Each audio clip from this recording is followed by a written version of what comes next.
जय श्री राधे राधे। कल है 13 अक्टूबर, दिन है सोमवार। तो कल आहोई माता की पूजा की जाती है। कल के दिन आहोई माता की पूजा किसके लिए की जाती है और उसकी पूजन विधि क्या होती है, पूजा करने का तरीका क्या होता है, हम आपको बताते हैं। आहोई माता की जो पूजा होती है वो संतान के लिए रखी जाती है, चाहे वो बेटा हो चाहे बेटी हो। और जो संतान प्राप्ति के लिए भी काफ़ी लोग इस व्रत को रखते हैं। तो माता की जो पूजा विधि है हम बताते हैं कि पूजा विधि क्या होती है, कैसे पूजा की जाती है। आहोई माता की पूजा के लिए सबसे पहले एक चौकी बिछाते हैं, फिर चौकी पर लाल या पीले रंग का वस्त्र बिछाते हैं, फिर छपा हुआ आहोई माता का चित्र दीवार पर लगाते हैं, या फिर किसी किसी के यहाँ दीवार पर चित्र बनाया जाता है तो वो बनाकर पूजा करते हैं। उस पर गेहूँ का आसन देते हैं, माता अहोई और गणेश जी की स्थापना करते हैं। फिर हम 2 घट लेते हैं, दोनों घट में थोड़ा सा गंगा जल डालकर उसमें शुद्ध जल से उन दोनों घटों को भर दिया जाता है। उसके बाद घट के कंठ पर मौली बांधनी होती है, थोड़े से अक्षत के दाने डालने होते हैं। उसके पश्चात उसमें 1 चुटकी हल्दी रोली डालकर घट को ऊपर ढक दिया जाता है एक बड़े सिरवे से। आप चाहें तो इसमें 1-1 का सिक्का भी डाल सकते हैं। और उसके बाद घट को 8 बार टीका किया जाता है हल्दी और रोली से।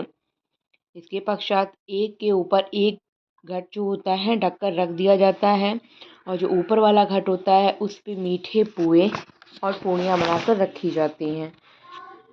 आगे माता रानी को सीधे हाथ की तरफ स्थापित किया जाता है, शुद्ध घी का दीपक जलाया जाता है, देशी घी का।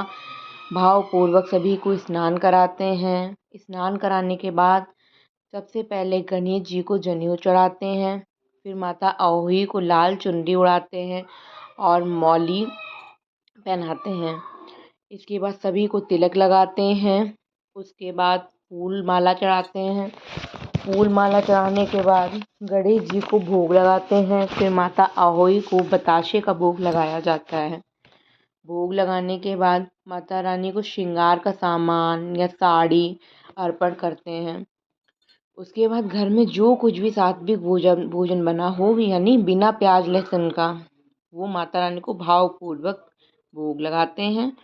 इसके बाद कथा सुनते हैं, फिर आरती करते हैं, फिर आचमन करते हैं जल से। माता रानी से हाथ जोड़कर प्रार्थना करते हैं कि हमारी पूजा स्वीकार करो माँ। और इस व्रत का पारण किया जाता है रात में। चंद्रमा जब निकल आता है, चंद्रमा को देखकर या तारों को देखकर इस व्रत का पारण किया जाता है। उसके बाद आपने कुछ भी खा सकते हैं, जो भी आपका मन कर रहा हो। तो हम मिलते हैं आपसे अपने नेक्स्ट ब्लॉग में। जय श्री राधे राधे।